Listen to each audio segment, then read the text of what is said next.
नमस्कार, news and competition के रगड़ चैनल में आपका स्वागत है। देखते हैं उत्तराखंड की 10 महत्वपूर्ण खबरें। पीसीएस मेंस महिला आरक्षण से नई मुश्किलें। कैबिनेट विस्तार जल्द, निष्ठावान कार्यकर्ताओं को दिए जाएंगे दायित्व। धामी। अंकिता भंडारी हत्याकांड की जांच पर संगठन ने उठाए सवाल। नैनीताल। विदेशी बंदी की शिकायत पर दरोगा पर मुकदमे के आदेश। हरिद्वार। हरिद्वार में लाखों की सरकारी दवाएं दबाए गए गड्ढे में। पुलिसियों पर लगेगा 10 साल का प्रतिबंध। फर्जीवाड़ा, इमलाक के ठिकाने से मिली यूक्रेन की एमबीबीएस डिग्री। देहरादून। भुगतान के फर्जीवाड़े पर ब्लैक लिस्ट की गई कंपनी। 4 धाम यात्रियों के लिए ट्रिप कार्ड जरूरी। बाड़ी में टीएचआर के रूप में मिलेगा गेहूं चावल। वेतन विसंगति दूर करने को 7 फार्मूले। खंड रोडवेज। हल्द्वानी से दिल्ली 60 तो दून का किराया 30 रुपए महंगा। के भूपेंद्र उर्फ भुप्पी के तार अब आतंकियों से भी जुड़े। हल्द्वानी में जल्द बनेगा चिड़ियाघर और नशा मुक्ति केंद्र। प्रदेश में निष्पक्ष भर्ती प्रणाली प्रभावी हो। खंडूरी। समीक्षा बैठक। आईजी भ्रष्टाचारी को सलाखों के पीछे पहुंचाए सीएम। भर्ती एजेंसी के ढांचे में परिवर्तन की जरूरत। हरीश रावत। कांगो युद्ध सम्मान दिवस मनाया गया, याद आई शहीद और उनका साहस। 1769 नेताओं की अब तक जमानत हुई जब्त। वनाग्नि रोकने में मदद करेंगे नमी मापने वाले सेंसर। उद्यान भूमि पर सदन में जवाब मांगेगा विपक्ष। आर्य। ऑनलाइन मिलेगा कुमाऊं विश्वविद्यालय कर्मियों का ब्यौरा। उत्तराखंड बजट सभी वर्गों के हितों को साधेगा। जोशीमठ आपदा। जोशीमठ में फिर जगह जगह दिखने लगी हैं दरारें। देहरादून। उत्तराखंड सम्मिलित राज्य सिविल प्रवर अधीनस्थ सेवा की मुख्य परीक्षा में अन्य राज्यों की महिलाओं का आरक्षण रद्द करने से नई मुश्किल खड़ी हो गई। आरक्षण रद्द करने के कारण कट ऑफ बढ़ जाने के कारण उत्तराखंड की सैकड़ों महिलाएं अभी भी मुख्य परीक्षा से बाहर हो गई। लोक सेवा आयोग के पीसीएस मेंस परीक्षा के लिए 30% महिला आरक्षण लागू करने के बाद मेरिट बदल गई है। दरअसल प्रारंभिक परीक्षा में उत्तराखंड मूल की अभ्यर्थियों से ज्यादा अंक होने के बावजूद मेंस परीक्षा के लिए अर्हता न किए जाने पर अन्य प्रांतों के कई अभ्यर्थियों ने हाईकोर्ट में याचिका दायर की थी। हाईकोर्ट ने उत्तराखंड की महिलाओं को मिल रहे 30% आरक्षण पर रोक लगा दी। इस वजह से अन्य राज्यों को 2607 महिला अभ्यर्थियों का मेंस परीक्षा के लिए चयन हो गया था। इस बीच सुप्रीम कोर्ट ने हाईकोर्ट के आदेश पर रोक लगा दी, जिसके बाद राज्य सरकार ने स्थानीय महिलाओं को 30% आरक्षण देने के लिए कानून बना दिया था। 10 जनवरी से यह कानून लागू हो चुका है। सोमवार को आयोग के अफसरों ने इस आधार पर पूर्व में चयनित बाहरी प्रांत की अभ्यर्थियों को बाहर कर दिया, जिससे मेंस परीक्षा की मेरिट बदल गई, जिसे उत्तराखंड मूल की 923 महिला अभ्यर्थी भी इस परीक्षा से बाहर हो गई। आयोग पूर्व में इन्हें मेंस परीक्षा के लिए प्रवेश पत्र भी भेज चुका था। आयोग के सचिव गिरधारी रावत ने पुष्टि करते हुए बताया कि आयोग ने सितंबर 2022 में जो कट ऑफ जारी की थी, अब उसी आधार पर अभ्यर्थी मेन परीक्षा में शामिल हो सकेंगे। रावत ने बताया कि 23 से 26 फरवरी तक पीसीएस मेन परीक्षा होगी।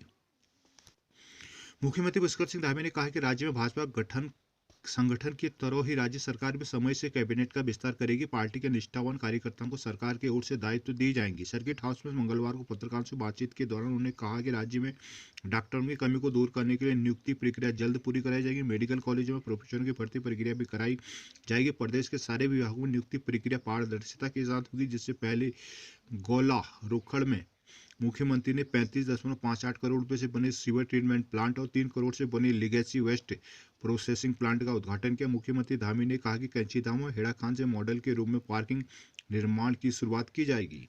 अंकिता भंडारी हत्याकांड। उत्तराखंड महिला मंच की पहल पर मानवाधिकार संगठनों ने अंकिता भंडारी हत्याकांड की जांच पर सवाल खड़े किए हैं। महिला संगठन का आरोप है कि इस मामले की जांच में लापरवाही बरती गई है, बुलडोजर चलाकर सबूत को मिटाया गया। इसके साथ उन्होंने इस मामले में गवाहों की सुरक्षा को लेकर भी चिंता जताई। उत्तराखंड, यूपी, दिल्ली, हिमाचल प्रदेश, राजस्थान और कर्नाटक सहित कई राज्यों में महिला अधिकारों के लिए संघर्षरत संगठनों ने 30 सदस्यीय जांच दल बनाकर इस मामले की जांच की है। मंगलवार को नई दिल्ली के प्रेस क्लब ऑफ इंडिया में हत्याकांड के तथ्यान्वेषण रिपोर्ट जारी की, जिसमें पुलिस की जांच पर गंभीर सवाल उठाए गए। रिपोर्ट जारी करते हुए डॉक्टर उमा भट्ट, बृंदा ग्रोवर और कविता कृष्णन ने कहा कि इस हत्याकांड में जानबूझकर लापरवाही बरती गई है। कहा कि इस मामले की जांच सीबीआई से कराई जानी चाहिए थी। इस हत्याकांड में वीआईपी के संलग्नता की जांच भी होनी चाहिए।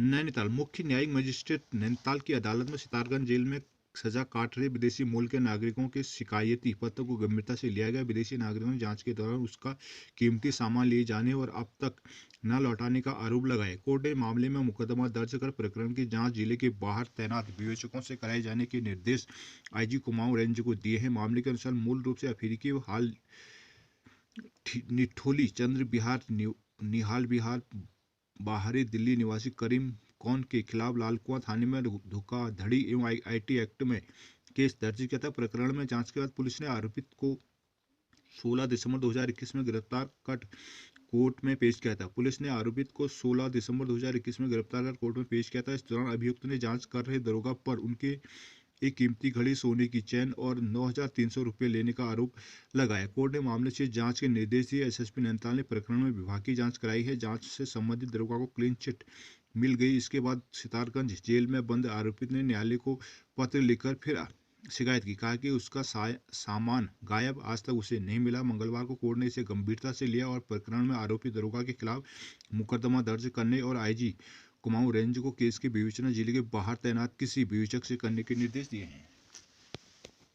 हरिद्वार पटवारी लेखपाल भर्ती परीक्षा के साथ एईजेई की परीक्षाओं में शामिल नकलची अभ्यर्थियों को उत्तराखंड लोक सेवा आयोग की ओर से 10 साल के लिए प्रतिबंधित किया जाएगा। साथ ही आयोग निकलचियों के नामों को भी सार्वजनिक करेगा। मंगलवार को एईजेई परीक्षा से जुड़े अभ्यर्थियों के प्रतिनिधि मंडल से वार्ता में आयोग के चेयरमैन डॉक्टर राकेश कुमार ने अभ्यर्थियों को यह आश्वासन दिया। आयोग के सचिव गिरधारी सिंह रावत ने इसकी पुष्टि की। आयोग के सचिव गिरधारी सिंह रावत ने एईजेई परीक्षा के अभ्यर्थियों को मंगलवार को आयोग के चेयरमैन से वार्ता के लिए बुलाया था। अभ्यर्थियों को चेयरमैन डॉक्टर राकेश कुमार ने आयोग की परीक्षाओं से जुड़े नकलचियों को 10 साल के लिए प्रतिबंधित करना, उनका नाम सार्वजनिक करने का आश्वासन दिया। इसी के साथ आयोग की एईजेई परीक्षा को लेकर एसआईटी की जांच रिपोर्ट आने के बाद ही आगे की कार्रवाई सुनिश्चित करने का आश्वासन दिया। देहरादून पीएएमएस की फर्जी डिग्री बेचकर भारतीय चिकित्सा परिषद उत्तराखंड में पंजीकरण कराने का मुख्य सूत्रधार इमलाक खान के ठिकाने से यूक्रेन की फर्जी एमबीबीएस डिग्री भी मिली है। मंगलवार को डीआईजी देहरादून दलीप सिंह कुंवर ने यह खुलासा किया। एसटीएफ ने आरोपी इमलाक खान निवासी शेरपुर मुजफ्फरनगर को 2 फरवरी को राजस्थान से गिरफ्तार किया था। इमलाक मुजफ्फरनगर कोतवाली के हिस्ट्री सीटर है। उसने अपने भाई इमरान के साथ बरला क्षेत्र में बाबा ग्रुप ऑफ कॉलेज नाम से मेडिकल कॉलेज खोला हुआ है।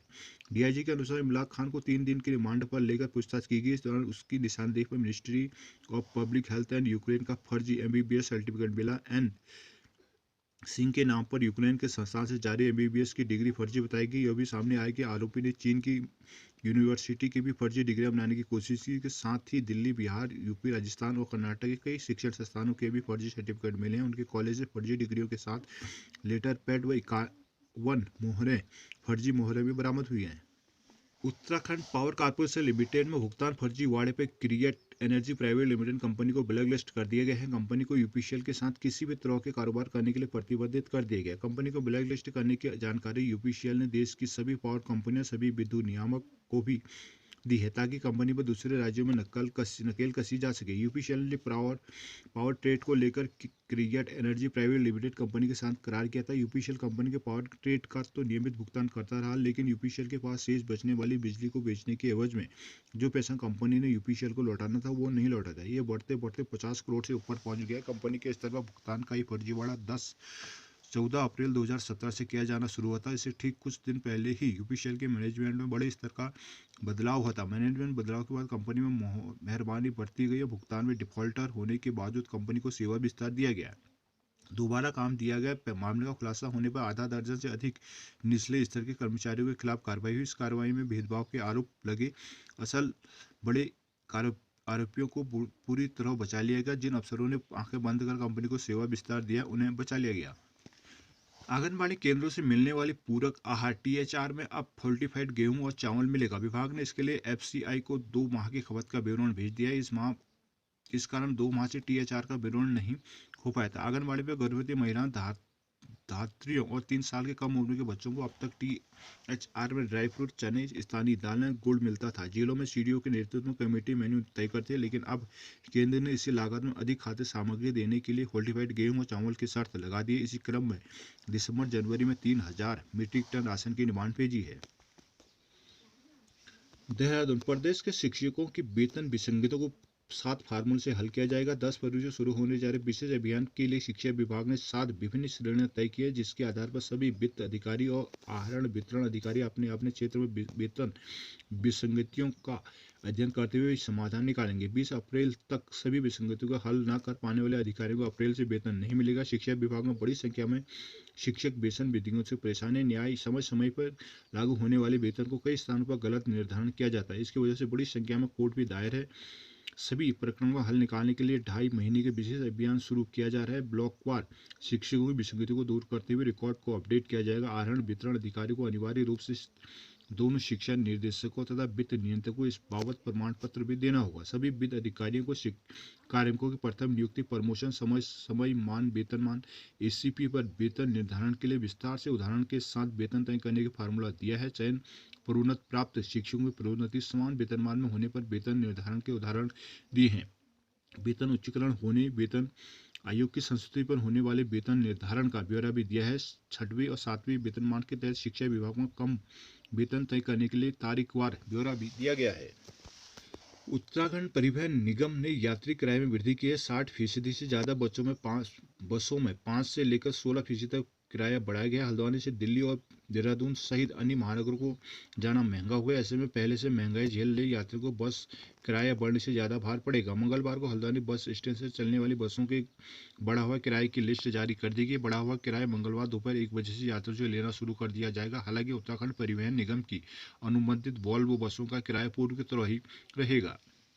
नैनीताल जिले के भूपेंद्र उर्फ भूपी का नाम अंडरवर्ल्ड के बाद अब आतंकी संगठन से जुड़ गया। छोटा राजन गैंग के गुर्गे और करीब 15 मुकदमों में आरोपी भूपेंद्र उर्फ भूपी को दिल्ली पुलिस ने पौड़ी जिले से रिमांड में लिया था। सामने आए कि भूपी के तार आतंकी नौशाद और बीते दिनों गिरफ्त में आई जगदीप उर्फ जग्गा के साथ भी है। भूपी और नौशाद मिलकर दिल्ली से नकल नोट का धंधा करते थे। पुलिस सूत्रों के मुताबिक तल्लीताल नंदा का रहने वाला भूपेंद्र बोरा उर्फ भूपी अंडरवर्ल्ड डॉन छोटा राजन के लिए काम करता था। हत्या के एक मामले में गैंगस्टर भूपी को 13 जुलाई 2019 को लाया गया था। 3 अगस्त 2019 को उसको पौड़ी जिले से ट्रांसफर कर दिया गया। जानकारी के मुताबिक नकली नोटों के वर्ष 2020 के एक मामले भूपेंद्र और भूपी को पौड़ी जेल में गिरफ्तार किया गया। यहां अदालत में पेश करने के बाद दिल्ली पुलिस उसे ट्रांजिट रिमांड पर दिल्ली ले गई। उसे 4 दिन की हिरासत में भेजा गया था। भूपी अपने साथी बंटी नाम के गैंगस्टर के साथ छोटा राजन का करीबी सहयोगी था। आरोप है कि भूपी नकली नोटों का धंधा करता था। पिछले माह दिल्ली के जहांगीरपुरी से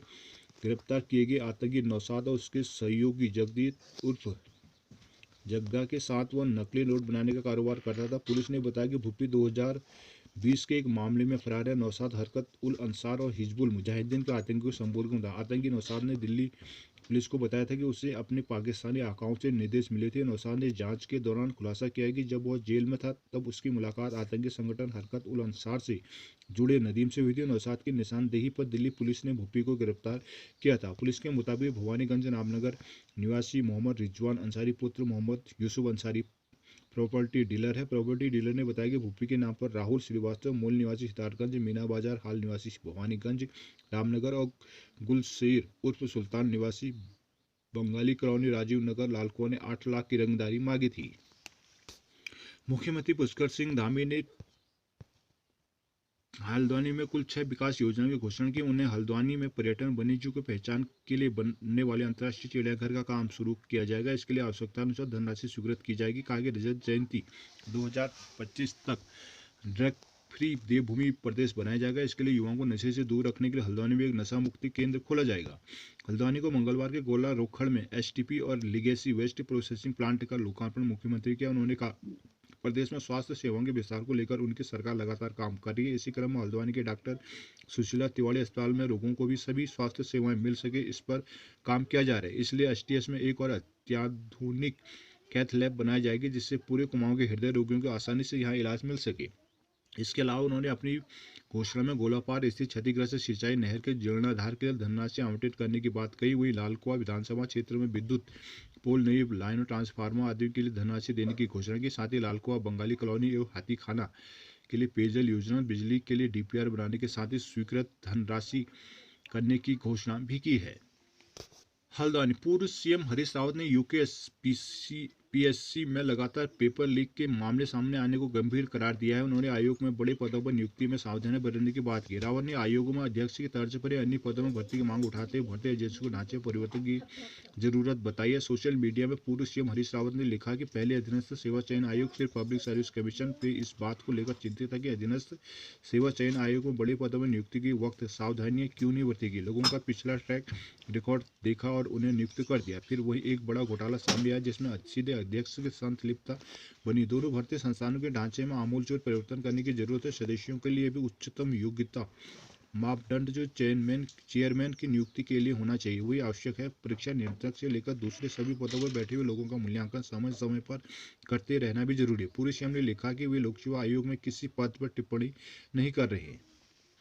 विधानसभा अध्यक्ष रितु खंडूरी ने विधानसभा भर्ती घोटाले पर कहा कि पूर्व में की गई भर्ती प्रणाली में बोलने से बेहतर होगा कि सरकार को पूर्व में हुए गलत निर्णय को किस तरह सुधारा जाए, इस पर जोर देना चाहिए। कहा कि नैनीताल के अस्तित्व को बचाए जाने के लिए बलिया नाला समेत जोशीमठ के ट्रीटमेंट के लिए ठोस कार्य योजना बनाई जाएगी। नैनीताल पहुंचने पर उन्होंने पाषाण देवी मंदिर में मत्था टेक पूजा अर्चना की। नैनीताल पहुंचने विधायक सरिता आर्य समेत अन्य कार्यकर्ताओं ने खंडूरी का स्वागत किया। पत्रकारों से वार्ता में उन्होंने कहा कि पुरानी सरकारों में हुई भर्तियों पर बात करने के बजाय अब आगे इसमें सुधार कैसे किया जाए इस पर विचार किया जाना चाहिए। कहा कि प्रदेश में सरकार प्रयास कर रही है कि सरकारी विभागों पदों पर नियुक्तियां पारदर्शी तरीके से हो। इसके लिए कई अहम निर्णय लिए गए हैं। प्रदेश में निष्पक्ष भर्ती प्रणाली प्रभावी होगी। प्रदेश में 2014 से पूर्व की नियुक्तियों पर एक्शन नहीं लिया इस कारण पूर्व की जांच रिपोर्टों में स्पष्ट है। उन्होंने बीते दिनों रखे गए देश के बजट को प्रगतिशील बताया। कहा कि सरकार ने देश के हर नागरिक को बजट के दायरे में लाने का काम किया है। विधानसभा सत्र को लेकर कहा कि गैरसैंण में आगामी सत्र प्रस्तावित है। जोशीमठ और नैनीताल में हो रहे भूस्खलन के लेकर भी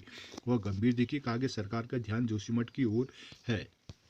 हल्द्वानी मुख्यमंत्री पुष्कर सिंह धामी ने कहा कि प्रदेश के भ्रष्टाचार मुक्त बनाने के लिए अधिकारी शिकायतों पर सख्ती से कार्रवाई करें। उन्होंने कुमाऊं रेंज कमिश्नर और आईजी को निर्देश दिए कि भ्रष्टाचार की शिकायत मिलने पर दोषियों को रंगे हाथों पकड़कर कड़ी कार्रवाई की जाए। उन्होंने कहा कि प्रदेश का कोई भी नागरिक भ्रष्टाचार को लेकर टोल फ्री नंबर 1064 पर इसकी शिकायत कर सकता है। गोलापाल सर्किट हाउस में अधिकारियों के साथ बैठक में सीएम ने सुरक्षा की दृष्टि से उत्तराखंड में आने वाली बाहरी असामाजिक तत्वों पर रोक लगाना जरूरी है। इसके लिए पुलिस महकमे के साथ ही वन विभाग को प्रशासन अधिकारियों को चौकन्ना रहने की आवश्यकता है। इसके लिए समय समय पर सघन चेकिंग अभियान चलाई जाए। कार्यों के प्रति लापरवाही बरतने पर जिम्मेदार अधिकारियों के खिलाफ कठोर कार्रवाई की जाए। तैयार हो चुकी हल्दूचौड़ सीएससी को जल्द शुरू किया जाए। मोतीनगर में 200 बेड के अस्पताल का निर्माण समय से पूरा किया जाए। बैठक में मुख्यमंत्री को जिले में हो रहे विकास कार्यों की प्रगति पावर प्रेजेंटेशन के माध्यम से प्रस्तुति दी गई। हल्द्वानी के फूलचौड़ निवासी हवलदार गोविंद सिंह दसोनी को भारतीय सेना के गैलेंट्री अवार्ड से सम्मानित किया गया। जम्मू कश्मीर में चले ऑपरेशन में 3 आतंकवादियों को ढेर करने के लिए उन्हें सम्मान से नवाजा गया। फूलचौड़ में रहने वाले हीरा सिंह दसोनी के पुत्र जगदीश सिंह और हवलदार गोविंद सिंह दसोनी के अलावा उनके परिवार के अधिकांश सदस्य सेना में शामिल है। हवलदार गोविंद दसोनी ने बताया कि वर्ष 2007 से वह देश सेवा कर रहे हैं। बताया कि उनके चचेरे भाई शहीद तारा सिंह दसोनी वर्ष 2010 में जम्मू कश्मीर में देश सेवा करते हुए सर्वोच्च बलिदान दिया था। 2011 में मरणोपरांत सेना मेडल से नवाजा गया था। बताया मार्च 2022 में उनकी यूनिट को जम्मू कश्मीर में तैनाती दी गई थी। उन्हें 3 आतंकियों को ढेर किया और 26 जनवरी को अवार्ड की घोषणा की गई थी। उन्हें सम्मानित करने में परिजनों और स्थानीय लोगों ने खुशी का माहौल है। जंगलों में लगने वाली आग को काबू करने के लिए वन विभाग इस साल नई टेक्नोलॉजी का इस्तेमाल करेगा। इसके लिए नैनीताल वन प्रभाग की सभी 8 रेंजों में जंगल के आर्द्रता जल वाष्प का स्तर मापने वाले सेंसर स्थापित किए गए हैं। जैसे जंगलों में नमी का स्तर तय मानकों से कम हो जाएगा, सेंसर इसकी सूचना फायर रेंज स्टेशन को पहुंचा देगा। हाई अलर्ट की स्थिति का मतलब समुद्री इलाके में आग लगने की आशंका सबसे अधिक हो जाएगी। ऐसे में वन विभाग जंगलों में हर तरह के इंसानी गतिविधियों नागरिकों का प्रवेश प्रतिबंधित कर देगा। कंट्रोल बर्निंग समेत जंगल में हर तरह की इंसानी गतिविधियों को रोक लिया जाएगा। साथ ही अधिक खतरे वाले इलाकों में गश्त और फायर लाइन की जांच भी की जाएगी। इससे आग लगने की घटनाओं को समय से पहले काबू में करने में मदद मिलेगी। नैनीताल वन प्रभाग के चाइना पिक नगर पालिका कोसी दक्षिणी गोला बड़ौन नैना मनोरा भवाली समेत 8 रेंजों के 12 स्थानों पर फायर रेंज रेटिंग सेंसर स्थापित किए जा चुके हैं। सेंसर ने अब काम करना भी शुरू कर दिया। एक सेंसर की कीमत करीब 20 से 22 हज़ार रुपये। डीएफओ ने बताया कि प्रयोग सबलातुल भविष्य में इसका इस्तेमाल राज्य भर में किया जाएगा। कृषि मंत्री गणेश जोशी का मंगलवार को बाजपुर पहुंचने में कार्यकर्ताओं ने जोरदार स्वागत किया। इस दौरान सिंचाई विभाग के गेस्ट हाउस में पत्रकार वार्ता के दौरान उन्होंने केंद्र सरकार की उपलब्धियां गिराई। केंद्र सरकार के बजट को ऐतिहासिक जन कल्याणकारी बताया। कृषि मंत्री जोशी ने कहा कि सीएम पीएम मोदी के कार्यकाल में प्रति व्यक्ति आय करीब 9 वर्षों में दुगुनी होकर 1.97 लाख प्रति वर्ष हो गई। अर्थव्यवस्था 9 साल में बढ़कर विश्व में 10वीं से 5वीं सबसे बड़ी अर्थव्यवस्था बन गई। कर्मचारी भविष्य निधि संगठन में सदस्यों की संख्या 27 करोड़ पहुंच गई। दावा किया कि अमृत काल के इस बजट में 3 साल में देश के 1 करोड़ किसानों को प्राकृतिक खेती के गुर सिखाए जाएंगे। रासायनिक खाद के संतुलित उपयोग को बढ़ावा देने के लिए पीएम प्रणाम योजना की शुरुआत होगी। मोटे अनाज को बढ़ावा देने के लिए इंस्टीट्यूट ऑफ मिलेट्स बनेगा। देश में 10,000 बायो इनपुट रिसर्च सेंटर स्थापित किए जाएंगे। पत्रकार वार्ता से पूर्व भाजपा प्रश्न पार्टी के पदाधिकारियों कार्यकर्ताओं ने मंत्री जोशी का भव्य स्वागत किया। यहाँ पर जिलाध्यक्ष गुंजन खगीजा, जिला प्रभारी सुरेश भट्ट, प्रदेश कार्यकारिणी सदस्य राजेश कुमार, महामंत्री सुरेश बिष्ट, महिला मोर्चा अध्यक्ष उमा जोशी, विकास गुप्ता, बिंदु चौहान, चंद्रिका फोगाट आदि मौजूद रहे।